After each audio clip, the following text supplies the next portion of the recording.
오늘의 주요 뉴스입니다. 기아가 올해 3분기 매출과 영업이익 모두 역대 3분기 기준 최대 실적을 기록했습니다. 어제 현대차 실적에 이어 역대급 성적을 내고 있습니다. 오늘 신한과 우리금융의 실적 발표가 이어졌습니다. 신한금융은 최근 신한투자증권에서 발생한 운용 손실 타격이 컸고, 우리금융은 비은행 강화 첫 결과물 우리투자증권에서 실적 견인이 부진했습니다. 삼성전자 주가가 오늘 또다시 52주 신저가를 갈아치웠습니다. 삼성전자 미래가 위태롭다는 진단이 나오는 가운데 국민연금이 역할을 해야 한다는 지적이 나옵니다. 한국전력이 산업용 전기요금을 대폭 올리기로 하면서 철강업계의 시름이 깊어지고 있습니다. 중국산 저가 철강 제품으로 골머리를 앓고 있는 가운데 원가 부담이 가중되면서 이중고를 겪고 있는 모습입니다.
여러분 안녕하십니까? 10월 25일 서울경제 뉴스5 시작합니다.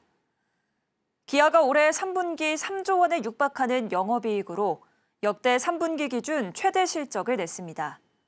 매출과 순이익도 모두 3분기 기준 역대 최대 실적을 기록했는데요. 어제 현대차 실적에 이어 기아까지 역대급 성적을 냈습니다. 이수빈 기자입니다. 기아가 올해 3분기 영업이익 2조 8,813억 원을 거둬 지난해 3분기보다 0.6% 증가한 것으로 집계됐다고 공시했습니다. 매출은 26조 5,199억 원으로 작년 동기 대비 3.8% 늘었습니다.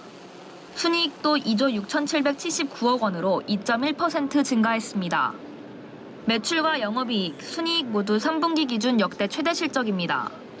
기아는 고부가 가치 차량 중심의 판매 믹스 개선, 북미 시장 선전에 따른 가격 상승, 원자재가 하락에 따른 재료비 감소 등에 힘입어 수익성 확대가 지속됐다고 설명했습니다. 영업이익률은 지난 2분기에 비해 소폭 하락한 10.9%였지만 여전히 두 자릿수를 유지했습니다. 기아의 3분기 국내외 판매량은 76만 3,639대, 작년 동기 대비 1.9% 감소했습니다. 일시적 생산 공백과 차종 라인업 효율화에 따른 선진 시장에서 일부 차종 판매 공백으로 전년 대비 소폭 감소한 것으로 분석됐습니다. 친환경차는 수요 호조가 지속되는 상황. 올해 기아의 친환경차 판매량은 15만 5천 대로 전년 동기 대비 3.6% 증가했습니다. 전기차 수요 약세가 계속되고 있지만 하이브리드 차량이 지속적인 인기를 끌고 있는 가운데 카니발과 스포티지 하이브리드 차 판매 확대, 국내 EV3 신차 효과 등으로 판매가 늘었습니다. 이에 따라 전체 판매 중 친환경차 판매가 차지하는 비중도 전년 대비 1.5%포인트 상승한 21%를 달성했습니다. 기아는 4분기 모든 공장의 생산이 정상화되면 국내에선 카니발과 소렌토 하이브리드 등 인기 모델을 앞세워 하이브리드 모델 판매 비중을 끌어올리겠다는 전략입니다. 미국과 유럽에서는 HEV 및 RV 모델, K4, EV3 등 각 시장별 주력 신차 판매를 본격화하고 특히 유럽의 일시적 공급 부족이 발생했던 모닝, 스토닉 등 소형급 차종의 공급을 확대해 수요에 적극 대응한다는 계획입니다. 서울경제TV 이수빈입니다. 어제 KB금융그룹의 3분기 실적 발표에 이어 오늘은 신한과 우리금융의 실적 발표가 이어졌습니다. 신한금융은 최근 신한투자증권에서 발생한 운용 손실 타격이 컸습니다. 우리금융은 비은행 강화 첫 결과물 우리투자증권에서 실적 견인이 부진했습니다. 이연아 기자가 보도합니다. 신한금융그룹의 올해 3분기 당기순이익은 1조 2,386억 원으로 전분기 대비 13.1% 줄었습니다. 최근 신한투자증권에서 발생한 1,357억 원 규모 운용 손실사고에 따른 유가증권 이자이익 감소가 영향을 미쳤습니다. 다만 올해 3분기 누적 당기순이익은 3조 9,856억 원으로 전년 동기 대비 4.4% 늘었습니다. 그룹의 3분기 이자이익은 2조 8,550억 원으로 전분기 대비 1.2% 증가한 반면 비이자 이익은 8,278억 원으로 전분기 대비 25.6% 감소했습니다.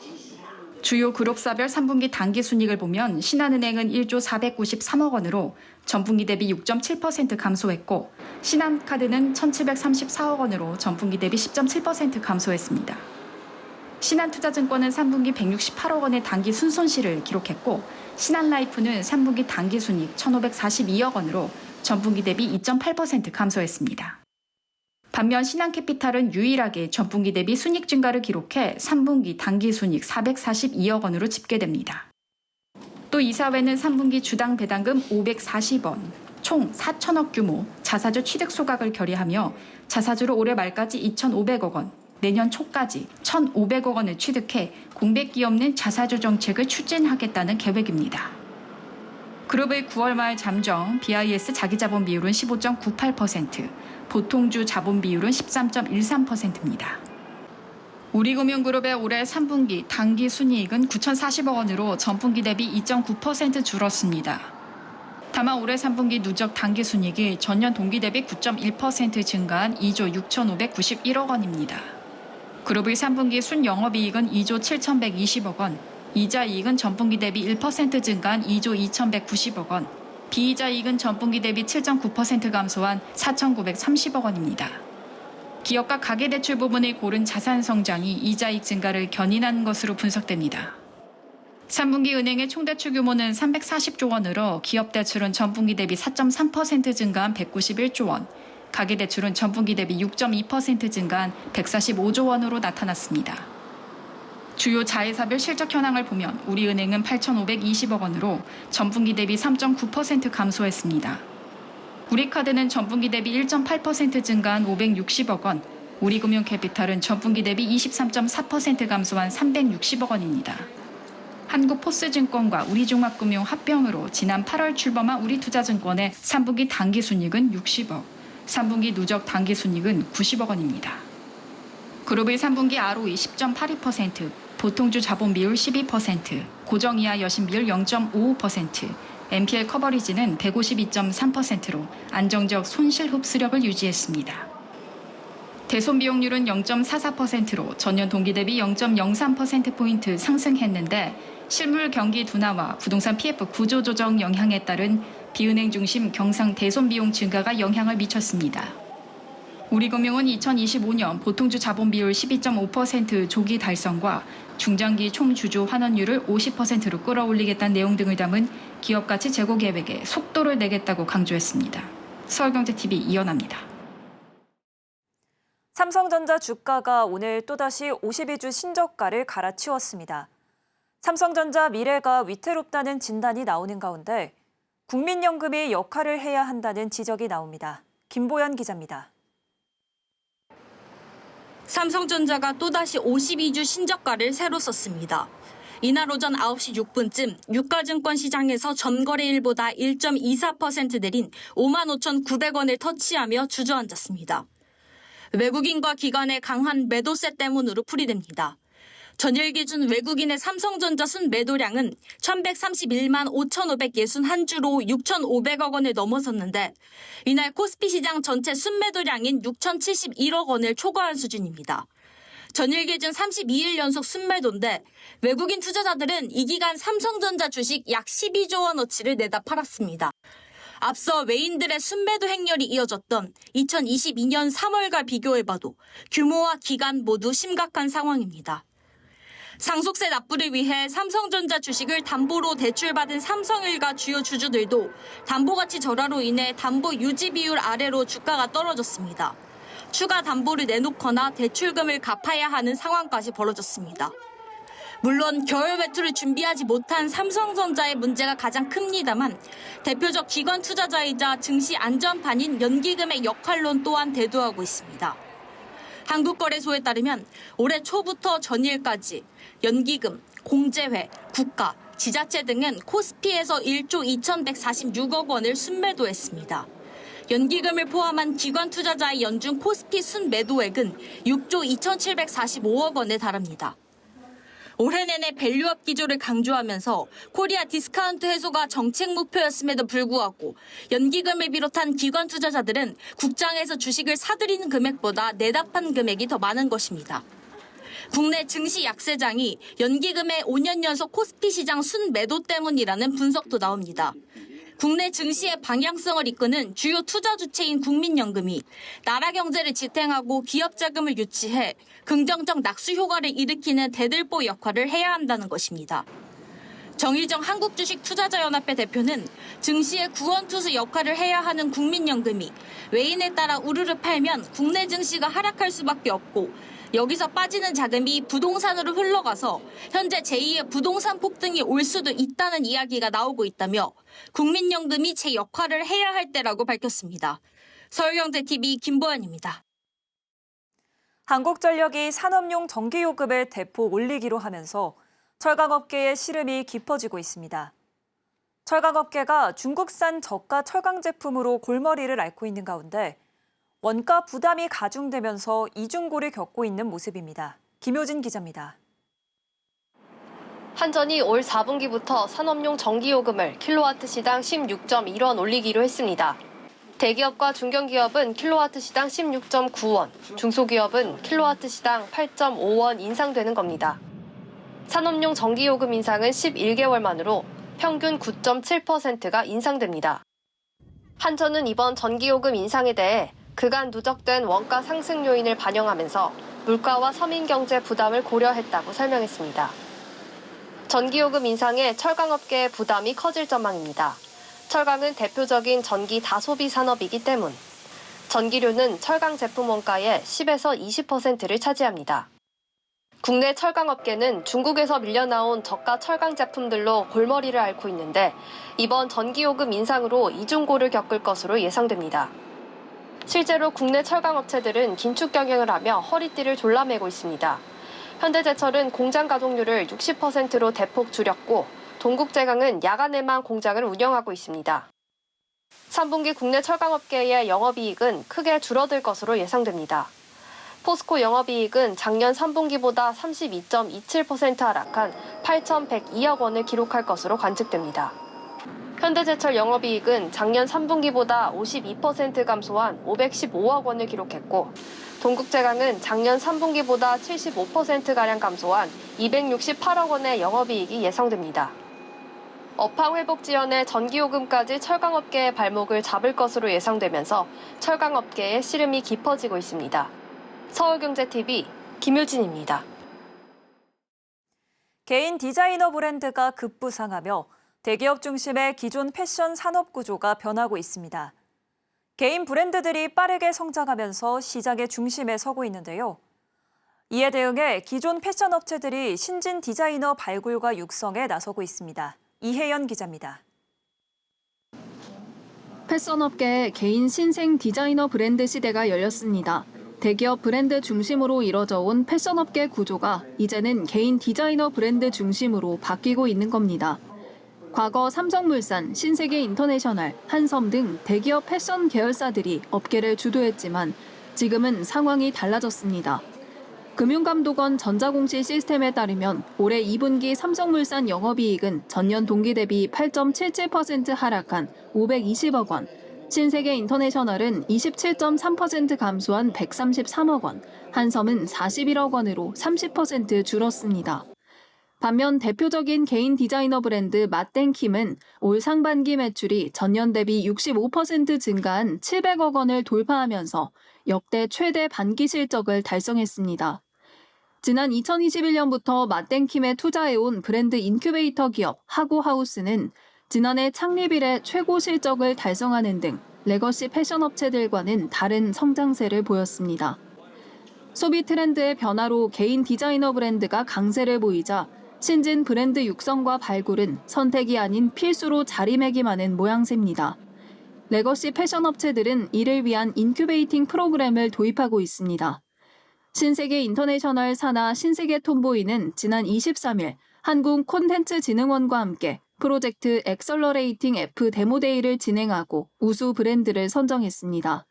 앞으로 신진 패션 디자이너의 발굴과 육성, 더 나아가 판로 개척까지 지원하겠다는 겁니다.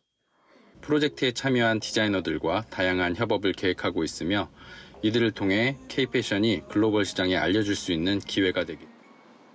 코오롱 인더스트리 F&C 부문은 지난 21일 신진 브랜드 육성을 위한 라이선스 계약과 전략적 투자 계획을 발표했고 무신사도 지난 8월부터 인큐베이팅 프로그램을 운영하며 팝업 스토어, 온라인 기획전 등을 열고 있습니다. 개인 브랜드의 성장으로 업계의 지각 변동이 예고된 가운데 신진 브랜드 육성 발굴 프로젝트가 기존 패션 기업들의 돌파구가 될지 주목됩니다. 서울경제TV 이혜연입니다. 그동안 실손보험금을 청구하기 위해 직접 종이 서류를 떼서 보험사에 제출하느라 번거로우셨을 텐데요. 오늘부터 실손보험 청구 전산화가 순차적으로 시행되면서 앞으로는 온라인으로 간편하게 청구할 수 있습니다. 김도하 기자가 보도합니다. 오늘부터 병상 30개 이상 병원급 의료기관과 보건소를 대상으로 실손보험 청구 간소화 서비스가 시행됩니다. 실손24 앱과 웹페이지에서 병원과 가입한 보험 상품을 선택하면 보험사에 자동으로 보험금이 청구됩니다. 자동으로 전송이 가능한 서류는 계산서와 영수증, 진료비 세부 산정 내역서, 처방전입니다. 입원 진료비 보험금 청구 등에 필요한 진단서와 약제비 영수증 등은 가입자가 사진을 찍어 별도로 첨부해 전송해야 합니다. 병원비 결제 내역만 있으면 네이버와 카카오, 토스 등 주요 마이데이터 사업자를 통해서도 청구할 수 있습니다. 오늘 이후 발생한 진료권부터 전산으로 청구할 수 있고 보험금 청구권의 소멸시효에 따라 3년 이내의 진료 내역 확인과 전산 청구가 가능합니다. 내년 10월 25일부터는 병상 30개 미만의 의원과 약국 등 전체 의료기관으로 서비스가 확대됩니다. 당장 오늘부터 실제로 청구 전산화를 이용할 수 있는 병원은 210곳입니다. 현재 요양기관의 실손 청구 전산화 참여율은 54.7%로 대상 병원인 7,725곳 중 4,223곳이 참여를 확정한 상태입니다. 금융위원회는 아직 서비스에 참여하지 않는 병원과 전자의무기록 업체에 대한 소통을 강화하는 한편 참여를 확정한 병원에 대해서는 연내 연계를 목표로 추진한다는 계획입니다. 실손보험 청구 전산화는 창구 방문 없이 복잡한 서류 없이 보험 청구 절차를 간편하게 하고 그간 포기되었던 소액 보험금을 보험 소비자에게 되돌려주는 제도입니다. 이러한 추진 과정에서 금융위원회도 보험업계와 의료계, EMR 업체 등과 소통하고 의견 조율을 지원하겠습니다.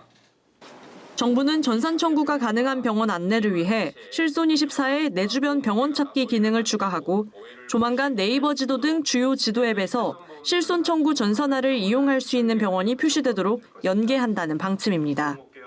서울경제TV 김도하입니다. 분양 시기를 저울질하던 건설사들이 본격적으로 분양 물량을 털어내는 모습입니다. 수도권에서 흥행했던 청약이 지방으로까지 번질지 조심스레 지켜보는 분위기입니다. 이지영 기자입니다. 건설사들이 연말을 앞두고 막바지 분양에 나섰습니다. 부동산 인포에 따르면 다음 달 도급 순위 상위 10대 건설사의 분양 예정 가구 수는 16,434가구, 전체 건설사 분양 물량의 절반 수준인 45%에 달합니다. 대우건설은 올해 19,486가구를 공급하며 10대 건설사 중 가장 많은 물량을 공급합니다. 이달엔 1,172가구 규모의 양주역 푸르지오 센터파크를 공급할 예정입니다. 현대건설은 올 들어 지금까지 16,337가구를, 롯데건설은 15,174가구를 공급했습니다. 연내 수도권에서 각각 1,000세대가 넘는 단지를 공급할 예정입니다. 미분양 리스크가 커 분양 일정을 미루었던 지방에서도 분양을 준비하고 있습니다. HDC 현대산업개발은 오늘 충남 천안시에 1,126가구 규모의 천안 아이파크시티 분양에 나섰고 현대엔지니어링도 연말 경남 진주에서 261가구 규모의 힐스테이트 평거센트럴을 분양할 예정입니다. 서울경제TV 이지영입니다. 어제부터 경남 사천에서 2024 사천 에어쇼 행사가 막을 올렸습니다. 올해 행사에서는 한국형 차세대 전투기 KF-21의 지상 첫 전시와 함께 시범 비행도 이뤄지면서 다양한 볼거리를 제공할 예정인데요. 이은상 기자가 현장을 찾았습니다. 8대의 비행기가 편대를 이루며 천공을 가로지릅니다. 비행기가 만들어낸 구름띠는 하늘 위에 태극 문양을 그려냅니다. 공군 특수비행팀 블랙 이글스의 고개 비행입니다. 2024 사천 에어쇼가 개막을 알렸습니다. 2년 후에는 지역 축제뿐만 아니라 세계적인 우주항공에 대한 산업전과 글로벌 네트워크가 함께 개최되는 세계적인 에어쇼로 만들 계획입니다. 이번 행사에서는 블랙 이글스의 고개 비행뿐 아니라 한국형 차세대 전투기 KF-21의 지상 첫 전시도 이뤄집니다. 이외에도 항공기 체험 부스를 비롯해 9개 분야 85개 프로그램이 마련됐습니다. 오늘 에어쇼에 왔는데 블랙 이글스는 일단 기본적으로 너무 재밌었고요. 그 말고도 여러 가지 체험이 엄청 많아가지고 정말 재밌게 잘 봤던 것 같습니다. 사천시는 이번 행사를 통해 지역 우주항공산업 발전과 지역 경제 활성화 효과를 기대하고 있습니다.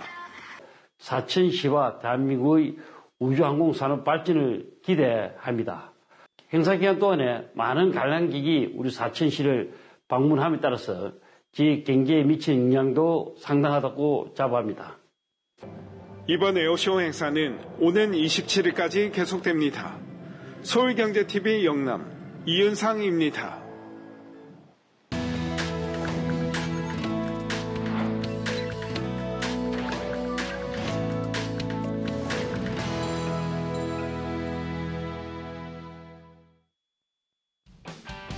위클리비즈 김민희입니다.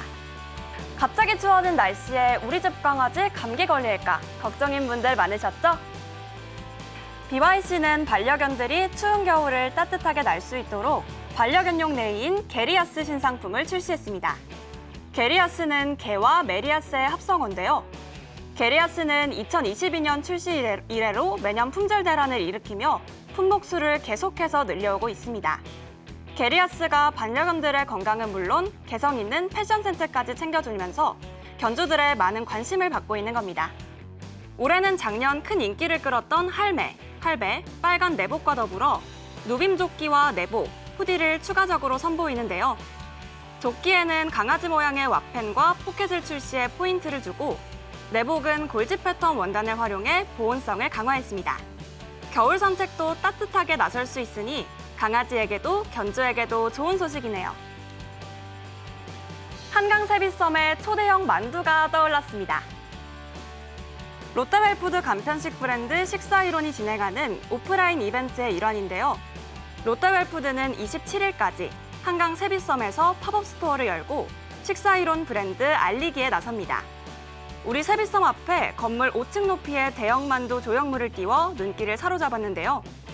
식사이론이 브랜드 론칭 첫 제품으로 선보인 대파 고기 만두와 단호박 닭가슴살 만두, 메밀 부추 만두의 모습을 꼭 닮은 모양과 색으로 만들었습니다. 세비섬 진입로인 채빗도교 곳곳에는 식사이론을 소개하는 시식 부스와 포토존도 설치됐는데요. 롯데웰푸드 측은 소비자들이 식사이론을 직접 체험해 볼 수 있도록 즐길 거리를 만들었다며 특히 만두 조형물은 소비자에게 강렬한 인상과 추억을 남겨줄 것이라고 밝혔습니다. 한강에 떠있는 만두의 먹음직스러운 모습, 벌써 SNS에서 인기를 끌고 있는데요. 과연 식사이론의 인기로도 이어질 수 있을지 주목됩니다. 퇴근 후 마시는 시원한 맥주 한 잔, 직장인들에게 삶의 낙인데요. 그런데 그간 저렴하게 즐길 수 있어 인기였던 수입 맥주들의 가격이 오를 전망입니다. 오비 맥주는 다음 달부터 편의점과 대형마트에서 판매 중인 수입 맥주 6종의 가격을 평균 8% 인상한다고 합니다. 버드와이저와 호가든, 스텔라 등 대표적인 인기 수입 맥주들의 가격이 200원에서 400원가량 오를 예정입니다. 이번 가격 인상으로 그간 편의점에서 구매할 수 있었던 4캔 만원 세트는 찾아보기 힘들어질 것으로 보이는데요. 세븐일레븐과 이마트 2사 등 편의점들은 이미 가격 세트 조정을 검토 중입니다. 오비맥주 측은 원재료비와 물류비 증가, 환율 변동의 여파로 맥주 가격 인상이 불가피하다는 입장인데요. 또 수입 주류 시장이 다변화하며 수입 맥주 시장의 성장세가 다소 주춤한 것도 영향을 미쳤습니다. 그간 하루의 피로를 씻겨줬던 수입 맥주, 이제 가성비로 즐기긴 어려워지겠네요. 케첩과 마요네즈에 점자 스티커가 붙었습니다. 오뚜기가 시각장애인을 위한 케첩과 마요네즈를 출시한 건데요. 시각장애인 등 사회적 약자층이 마트에서 물건을 구매할 때 모양이 비슷해 제품명을 한 번에 확인하기 어렵다는 의견을 적극 고려한 겁니다. 앞서 오뚜기는 컵밥과 죽 등 제품명과 조리법 등을 점자로 표기한 적이 있는데요. 이번에는 더욱 리뉴얼된 스티커 위에 투명 도트로 제품명을 표기했습니다. 이번 제품을 한국장애인 소비자연합에 전달해 시각장애인들의 의견을 살펴본 결과 점자가 부착된 위치와 도트의 가독성이 좋아 실제 생활에서의 편의성을 높였다는 평입니다. 사회적 약자를 위한 사소한 배려가 더욱 보편화되길 바랍니다. 위클리 비즈였습니다.